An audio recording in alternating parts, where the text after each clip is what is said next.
Welcome back ناظرین. بات ہو رہی ہے فوزیہ وہاب صاحبہ سے. فوزیہ صاحبہ، پاکستانی حکمرانوں کے ہاتھوں ہمیشہ سے تاریخ رقم ہوئی ہے. جب نواز شریف صاحب وزیر اعظم تھے تو بنگال جا کے مفتی بہانی کے غنڈوں کی یادگار پہ پھول چڑھا کر کے انہوں نے ان غنڈوں کو شہید حق کا درجہ دے دیا. زرداری صاحب نے کشمیری حریت پسندوں کو پاکستان کی 64 سالہ کشمیر پالیسی کی نفی کرتے ہوئے ٹیررسٹ کا ٹائٹل دے دیا. یہ پورا انٹرنیشنل میڈیا اس بات کا گواہ ہے.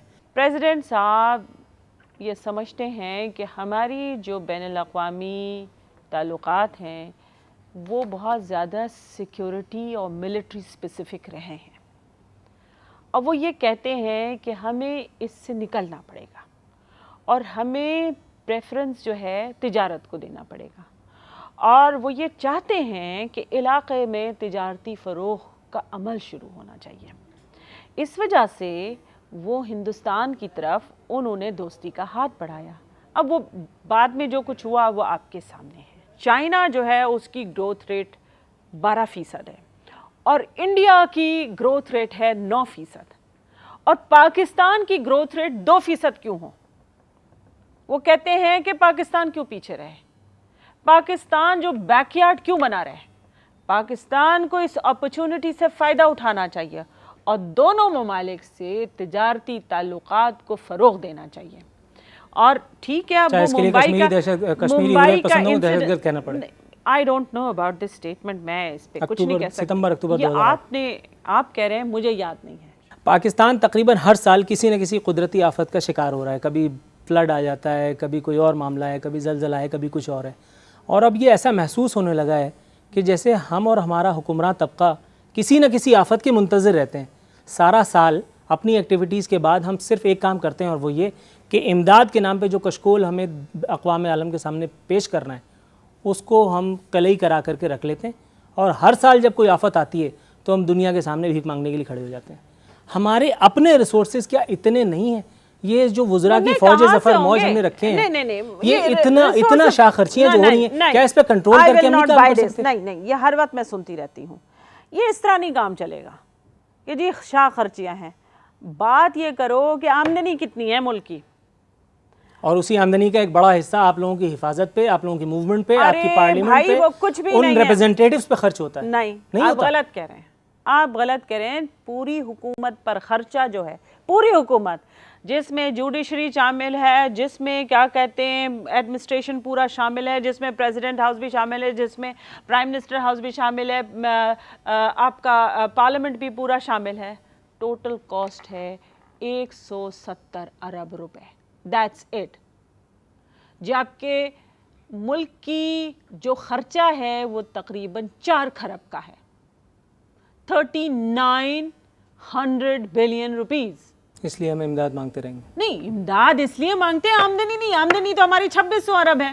تو آمدنی کے لیے کوئی ذرائع متعین کرنا یا اپنے خرچوں کو تھوڑا سا کم کر کے، اگر میری آمدنی 100 روپے اور نہیں، غلط بات کہہ رہے ہو نا. بات یہ کرو کہ جی آپ لوگوں کو ٹیکس نیٹ میں کب لے کر آئیں گی، آپ دکانداروں کو کب ٹیکس دینے پہ مجبور کریں گے. میں آپ سے سوال کروں گا، آپ اگلے الیکشن کا وعدہ کر لیں گی اور اپنی بات کھڑی کر لیں گی.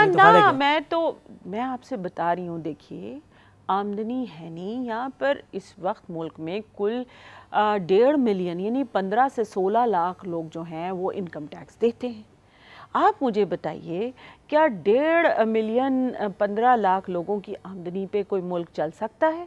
دیکھیے ایک ایسٹیمیٹ یہ ہے کہ ہم ایک منٹ عارفین دیکھو، با مقصد گفتگو ہونی چاہیے. مطلب اگر یہ تم سوچ رہے ہو کہ میں ان کو چت کر دوں تو پھر تو یہ فرمائیے گا کیسے مان لیا جائے کہ ذوالفقار مرزا صاحب کی مشہور زمانہ پریس کانفرنس کے پیچھے اعلیٰ حکومتی جو ذمہ ہیں وہ نہیں ہوں گے؟ اتنی بڑی پریس کانفرنس ہو گئی، حکومتی ایوانوں میں زلزلہ آ گیا، سیاست کا ایک رخ بدل گیا. اس کا کیا مطلب ہے؟ کیا ذوالفقار مرزا پارٹی کے نظم و ضبط کے باہر ہیں؟ کیا میسج کنوے ہوا ہے دنیا کو؟ کیا میسج کنوے ہوا ہے ہمارے اپنی جو قوم ہے اس کو؟ ذوالفقار مرزا بڑے ہیں یا پارٹی کا نظم و ضبط؟ اور کیا اب یہ نظم و ضبط بڑا ہے نا، جبھی تو وہ آؤٹ کر دیا گیا نا. دیکھیے کر نہیں دیا گیا، ہی از نو مور. لیکن یہ کر نہیں دیا گیا انہوں نے. ایک منٹ عارفین صاحب، he is no more the minister number 1, he is no more the vice president of the party, so what else do you want? یہ چاروں پوزیشنوں سے استعفیٰ انہوں نے خود دیا ہے. ہاں ٹھیک ہے, ان کو معلوم تھا نا کہ اس کے بعد کوئی گنجائش نہیں ہے. اور دوسری بات یہ ہے, یہ میں آپ کو پوری ایشورنس کے ساتھ کہہ سکتی ہوں کہ کسی بھی ارباب اختیار میں سے کسی بھی آدمی کی پشت پناہی ان کو حاصل نہیں تھی, because it was the biggest shock to ایوری بڈی. جب وہ پریس کانفرنس کرنے جا رہے تھے تو ان کو ہر طرح سے کوشش کی گئی بات کرنے کی. He was not ready to talk. مجھ سے بھی فون کر کے پوچھا گیا تمہارے پاس ذوالفقار مرزا کے کون کون سے نمبر ہیں؟ جب بتایا کہ یہ نمبر ہے, انہوں نے کہا ہاں اس پہ تو ہم ٹرائی کر چکے, وہ تو فون ہی نہیں اٹھا رہا. ٹھیک ہے. دوسری بات یہ ہے کہ مجھے معلوم ہے اگلے دن میری صدر صاحب سے بات ہوئی تھی اور وہ انتہا سے زیادہ افسردہ تھے.